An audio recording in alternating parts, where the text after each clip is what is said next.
वर्ग में सबका श्रद्धापूर्वक स्वागत करते हुए धम्म वर्ग को शुरुआत की जा रही है। आज का विषय है विभिन्न मापदंड और विभिन्न आदर्श।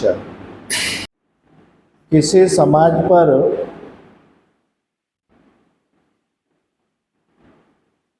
विजय प्राप्त करना है, किसी समाज को दबाना है, किसी समाज को अगर कमज़ोर करना है तो उसके लिए समाज में विभिन्न मापदंड, विभिन्न आदर्श, different model, different standard, different ideal, ये जानबूझ के निर्माण किए जाते हैं। और जब समाज में different model, different ideal and different standard, यानी अलग अलग आदर्श, अलग अलग मापदंड और अलग अलग उसके नियम, विचारधारा अगर बनाई जाती है तो समझ लेना वो समाज आगे बढ़ नहीं सकता, समाज की तरक्की नहीं हो सकती। जो सांघिक तरक्की है, सांघिक जो एक रूपता है, यानी एक संघ बना करके जो हमें एक संघ के जो बेनिफिट मिलने वाले हैं, समाज का जो उत्थान होने वाला है, वो अगर हमें रोकना है, हमें रोकना है तो जो लोग समाज के विकास को रोकना चाहते हैं, जो लोग समाज को आगे बढ़ने नहीं देते, जो लोगों की इच्छा है समाज को दबा के रखना, समाज को कमज़ोर बनाना, तो वो लोग जो है जानबूझ करके जिस समाज को दबाना है, उस समाज का शोषण करना है, उस समाज को जानबूझ के बांट देते हैं। तो ये समाज एक नहीं होना चाहिए, क्योंकि समाज अगर एक होता है तो समाज का एक ताकत बन जाएगी, एक पावर समाज का बन जाएगा। इसलिए पावरलेस समाज यानी शक्तिहीन समाज, अगर शक्तिहीन समाज निर्माण करना है तो आपको संगठित होने नहीं देंगे। तुम अगर आप संगठित नहीं है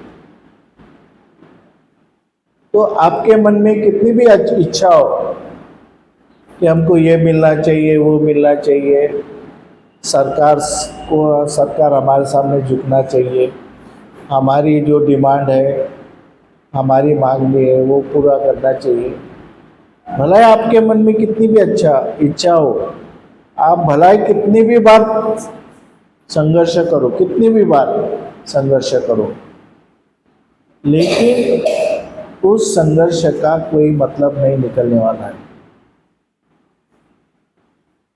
समझिए, हमारा पैसा व्यर्थ जाएगा, हमारी एनर्जी व्यर्थ जाएंगी और कुछ लोगों को इससे नुकसान भी पहुंचेगा। और ये जो रियलिटी है, ये वास्तविकता है, इसे समझने की जरूरत है, समझने की जरूरत है। बाबा साहब अम्बेडकर विद्वान थे, विश्व के विद्वान थे, विश्व में विद्वान थे। बाबा साहब को सिंबल ऑफ नॉलेज कहा जाता था। फिर भी बाबा साहब अम्बेडकर को संघ निर्माण करने की आवश्यकता महसूस हुई। नहीं तो उन्होंने कहा होता कि मैं अकेले दम पर अपने सब बातें कर सकता हूँ, अपने बातें मंजूर कर सकता हूँ। ऐसा नहीं है। तो इसलिए हमारा संघ मजबूत होना जरूरी है। मैन पावर, तुम्हारे पास पैसे नहीं भी रहे तो चलेगा, हम मध्यम वर्गीय रहेंगे, साधारण, गरीब भी नहीं अमीर भी नहीं, साधारण जीवन जिएंगे, साधारण कपड़े पहनेंगे, साधारण रहेंगे, चलेगा। हमको एकदम कोई अमीर बनना नहीं है, हमारे पास पैसा जमा करना नहीं है, लेकिन हमको संगठित रह के काम करना जरूरी है, संगठन बनाना जरूरी है। अब कुछ लोग क्या करते, कुछ दिन संगठित रहते, फिर उसमें डिवाइडेशन, फिर वो संगठन आता आगे, फिर उसमें डिवाइडेशन। संघ जितने हमारे टूटेंगे उतने हमारी विद्वत्ता तो रहेंगी, विद्वान रहेंगे, लेकिन जो पावर है, जनशक्ति का पावर है, जनशक्ति जिसको बोलते हैं, सब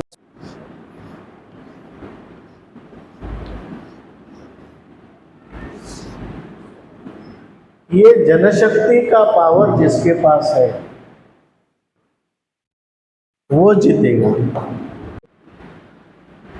जनशक्ति किसको बोलेंगे कि समविचारों पर जनशक्ति, यानी जैसे हम लोग अभी जितने भी हैं वो लोग अगर एक ही विचारों पे है तो एक जनशक्ति तैयार हो जाएगी। लेकिन अगर हम इतने लोग अलग अलग विचारों पे हैं, भला हमारी संख्या है, लेकिन वैचारिक लेवल पे जनशक्ति हमारी नहीं है। वैचारिक आधार पर, समविचारी आधार पर जनशक्ति होना जरूरी है। और इसलिए ये जो विभिन्न मापदंड है, जो अलग अलग आदर्श है, अलग अलग जो विभिन्नता है, वो क्या करते, विचारों का बंटवारा करते हैं, विचारों को बांटते हैं।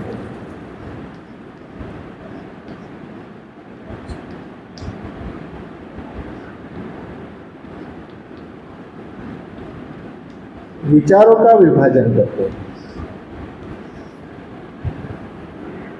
भलाई महापुरुष एक लेंगे, महापुरुष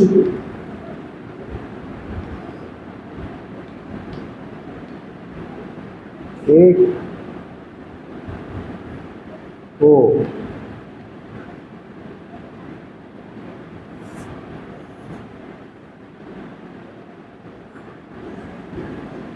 महापुरुष एक होने पर भी विचारों का विभाजन,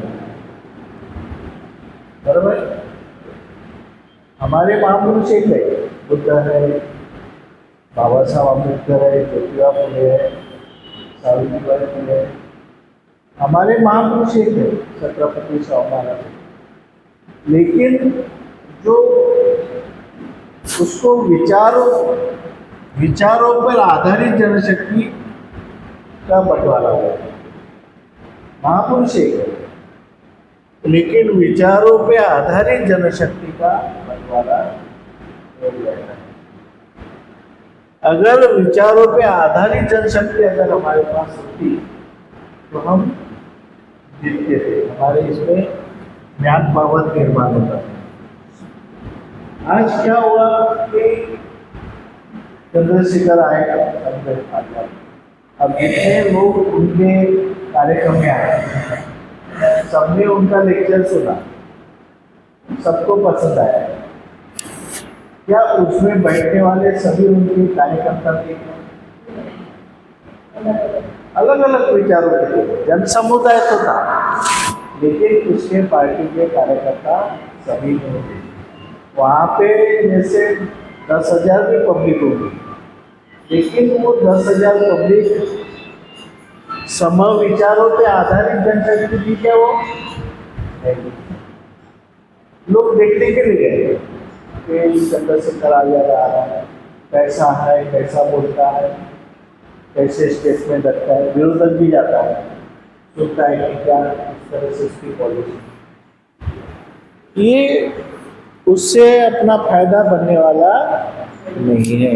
उससे हमको लगता ही है भीड़ जमा होती है, लेकिन जब तक हम सम विचारों पे आधारित जनशक्ति तैयार नहीं करते तब तक हम जीतेंगे नहीं। और इसलिए जो हमारे विरोधक है, वो हमारे जो विरोधक है वो बड़े चालाक है, चतुर है बहुत। इन्होंने अच्छे को ख़त्म किया। इंग्रज आए, इंग्रज को वापस भेज दिया, मुस्लिम आए, मुस्लिम को वापस भेज दिया। अभी पूरा राज पकड़ के अपने हाथ में पकड़ के बैठे हुए हैं। बाहर सिकंदर भी आया था, सभी आए थे, इंग्रज आए थे, मुस्लिम आए थे, मुगल आए थे, सब आए, थोड़े साल राज करके चले गए। लेकिन एक वर्ग समूह ऐसा है, वर्ग समूह, वो सम विचारों पे आधारित संगठन चलाता है। एक समूह ऐसा है, वर्ग समूह, कि वो सम विचारों पर आधारित जनशक्ति इकट्ठा करता है। और वो एक ही काम नहीं करता, वो एक ही काम नहीं करता, दूसरे को विचारों में विभाजन करता है। दूसरे जो संगठन है उनके विचारों में विभाजन करता है, डबल गेम करता है। वो उनकी पॉलिसी डबल रहती है। उनकी पॉलिसी हमें समझना चाहिए कि वो हमेशा डबल गेम करते रहता है। हाँ, डिवाइडेशन। अपना तो समविचारी पे आधारित अपना जनशक्ति इकट्ठा करेगा, लेकिन दूसरे की जनशक्ति इकट्ठा नहीं होने देगा, उनके विचारों में विभाजन करेंगे। आज हमारे सामने जो इतना बड़ा खतरा निर्माण हुआ कि हम उस खतरे से निपट नहीं सकते। पराजय निश्चित है, हमारा पराजय निश्चित है, क्योंकि हमारे विचारों में विभाजन है। जो बाबा साहब आम्बेडकर ने सभी को इकट्ठा किया, हीनयान रहो, महायान रहो, सब रहो, सबको इकट्ठा करके उन्होंने धम्म बनाया। धम्म बना करके एक ग्रंथ दिया, धम्म का, द बुद्धानी धम्म। इसलिए दिया कि जो अलग अलग विभाजित लोग हो गए वो इकट्ठा आए और एक साथ मिलकर के काम करें। इसलिए उन्होंने संगठन भी स्थापन किया, भारतीय बौद्ध महासभा। उन्होंने ग्रंथ भी दे दिया, द बुद्धानी धम्म ग्रंथ, 22 प्रतिज्ञा भी दिया, सब कुछ दिया। उनको पता था कि ये विभाजन वाले लोग हैं, हम जो है विभाजित होने वाले लोग हैं, या इनको विभाजित किया जाएगा, इसलिए इनको सब कुछ रेडीमेड दे दो। संविधान रेडीमेड दिया तुमको, संविधान के माध्यम से तुमको सब अधिकार दिया, उसके बाद में धम्मा कैसा होना चाहिए, किसको मानना चाहिए, किस तरह से धम्मा का पालन होना चाहिए, उसके लिए उन्होंने किताब भी दे दिया, द बुद्धायन धम्मा ग्रंथ। वो भलाई बहुत जल्दी उनका परिनिर्वाण हुआ, लेकिन जितना करना था उन्होंने तो करके रखा। लेकिन बाद में हमने जो विचारों का विभाजन किया, बाबा साहब के विचारों का विभाजन किया, सभी का हमने इतना विभाजन किया कि आज हमारे भारत में विभाजन कम होगा तो बाहर देशों की परंपरा हम भारत में ला रहे हैं। इससे और ज़्यादा नुकसान होगा। इससे जितना नुकसान होगा कि बहुत बड़ा नुकसान होगा, उसमें बाबा साहब ख़त्म करने की साजिश है। बाबा साहब ने जो दिया, बाबा साहब ने जो परंपरा बना के रखे, उसको ख़त्म करने के लिए बाहर देशों की परंपरा यहाँ पे ला रहे हैं। क्या बाबा साहब को मालूम नहीं था कि श्रीलंका में किस तरह से बुद्ध धर्म का पालन करते, थाईलैंड में किस तरह का बुद्ध धर्म का पालन करते? बाबा साहब को उसका अध्ययन नहीं था, बाबा साहब को मालूम नहीं था। बाबा साहब को अगर वो पसंद होता तो बाबा साहब ने एक शब्द लिखते थे कि श्रीलंका में जैसा बुद्ध धर्म है वैसा पालन करो, वहाँ का अच्छा है। वो एक शब्द बोलते कि जाओ थाईलैंड का जो बुद्ध धर्म है वहाँ की परंपरा लेके आओ, अच्छा है, मुझे अलग से कोई किताब लिखने की ज़रूरत नहीं है, अलग से मुझे धम्म दीक्षा देने की ज़रूरत नहीं है। लेकिन उन्होंने 25 साल अध्ययन किया, 25 साल, और वो बाहर देश जाके भी आए, श्रीलंका भी गए थे, बर्मा भी गए थे, सब जगह जाके आए। उन्होंने वहाँ की पॉलिसी देखा, वो बहुत विद्वान थे, उन्होंने सब पॉलिसी देखा कि ये जो है ये ज़्यादा से ज़्यादा तुमको कर्मकांडों में फंसा देंगे, ज़्यादा से ज़्यादा अंधश्रद्धा में फंसा देंगे। जो मुख्य विचार है मुक्ति का वह मार्ग है, मुक्ति का मार्ग है, वो आपको होने नहीं देंगे। दुख मुक्ति का मार्ग, तुम्हारी समस्या वैसी रहेंगी, दुख मुक्ति का मार्ग नहीं। पूजा भलाई करो कितना भी, लेकिन दुख मुक्ति का मार्ग तुमको नहीं मिलने देंगे, तुमको एक नहीं होने देंगे, तुम्हारा विभाजन होते रहेगा। एक नए नए एटम पेश करेंगे, नए नए कर्मकांड, नए नए पद्धति तुम्हारे सामने लाएंगे और लोगों को विभाजित करेंगे, आधे इधर जाओ आधे उधर जाओ। इस तरह से ये जो वैचारिक विभाजन है, विचारों का विभाजन, ये हमारा सबसे बड़ा दुश्मन है और इसको हम रोक नहीं पा रहे। इसमें विभाजन में और बढ़ते जा रहे, और बढ़ते जा रहा विभाजन, हमारा वैचारिक विभाजन, वैचारिक विभाजन बढ़ते जा रहा, बढ़ते जा रहा, लेकिन कम होने का नाम नहीं ले रहा। तो जो वैचारिक विभाजन है, समविचारों पे आधारित जनशक्ति जीतेगी, विजय, लेकिन विचारों पे विभाजन ये पराजित करने वाली है। ये जो संकल्पना है विचारों, ये पराजित की तरफ ले जाने वाली, पराजय करने वाली है। तो हमारा जो है पराजय कैसा है? पराजय निश्चित है। हमने बड़े गहराई से अध्ययन किया, चिंतन किया कि अभी क्या होगा आगे। हमारा विरोधक समविचार पर आधारित जनशक्ति निर्माण कर रहा है, पूरे लोगों को एक तरफ इकट्ठा कर रहा है। बाबा को भी इकट्ठा किया, तो फिर दलित को भी इकट्ठा किया, आदिवासी को भी इकट्ठा किया, ओबीसी को भी इकट्ठा किया, ओपन वाले को भी इकट्ठा, सबको इकट्ठा किया उसने। मुसलमान भी इकट्ठा किया, मुसलमान भी उनके पास है।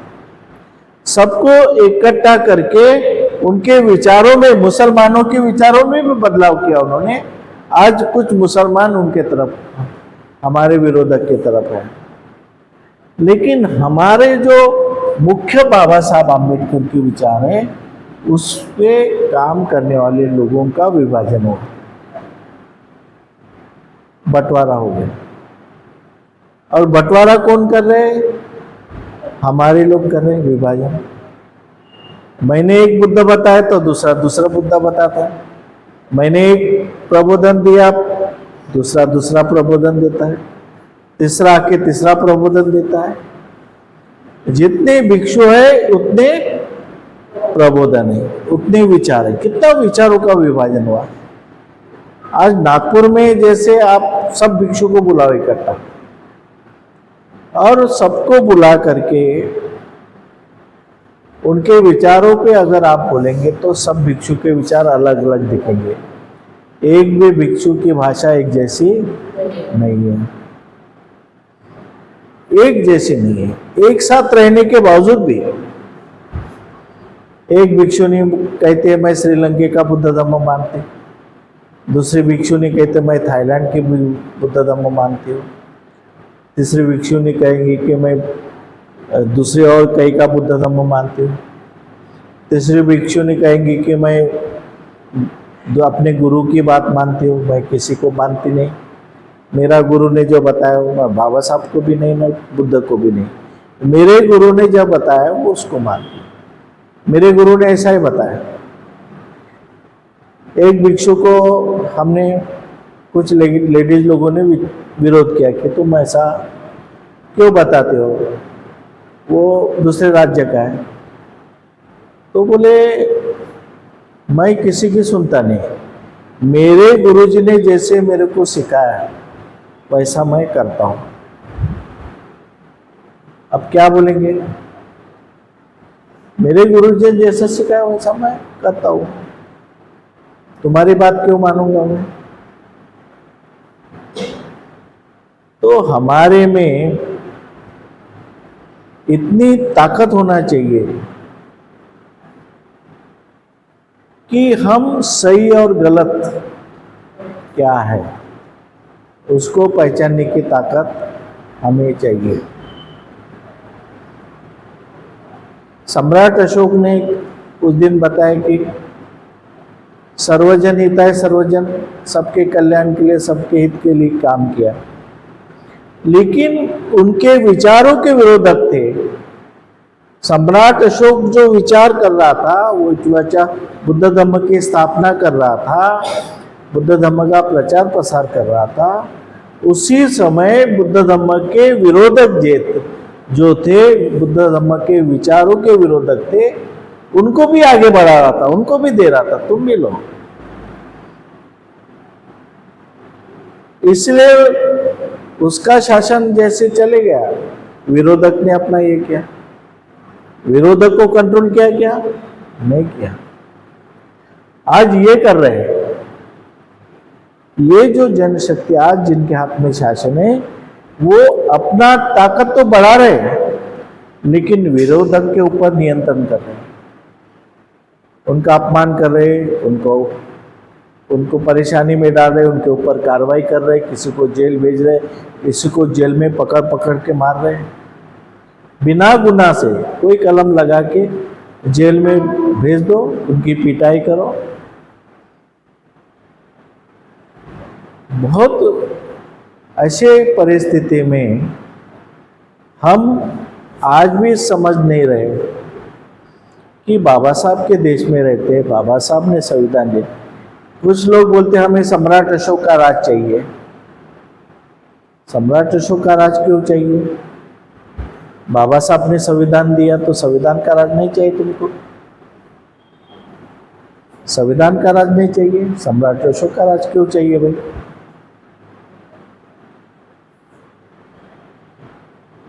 ये समझ में आने को ना कि हम अपने महापुरुषों को कमजोर कर रहे हैं। जब संविधान को स्वयं हम नहीं मानेंगे, बाबा साहब ने लिखे हुआ संविधान के ऊपर संविधान का राज चाहिए, अगर हम ऐसे बोलेंगे तो लोग साथ भी देंगे। तुम बोलेंगे कि हमको सम्राट अशोक का राज लाना है, बौद्धों का राज लाना है, तो हिंदू चिढ़ेंगे नहीं क्या?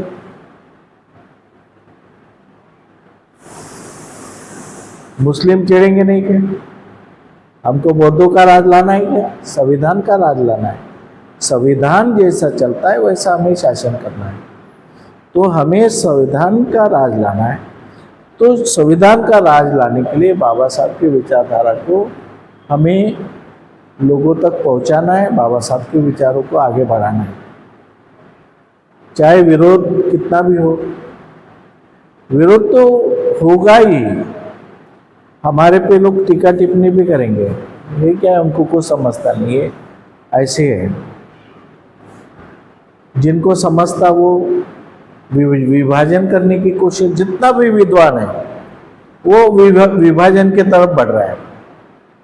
मैं विद्वान हो गया, मैं अपना एक अलग विचार निर्माण किया और विचारों में विभाजन किया। तो जो विभिन्न मापदंड है, अलग अलग मापदंड है, अलग अलग नेता है, अलग अलग विचार है, अलग अलग आदर्श है उनके, वो कभी भी समाज को एक नहीं कर सकते और वो कभी भी आगे बढ़ नहीं सकते। उनको गुलाम तो गुलाम ही बन के रहना पड़ेगा। भलाई को तुम खुद को ताकतवान समझो, तुम खुद को भलाई बलवान समझो, लेकिन वास्तव में जो वास्तविकता है, रियलिटी है, वो वास्तव में हमें गुलाम बनाने वाली विचारधारा है और उस गुलाम बनाने वाली विचारधारा को हमें समझने की आवश्यकता। और इस बात को कोई समझ नहीं रहा, इस बात को कोई समझ नहीं रहा।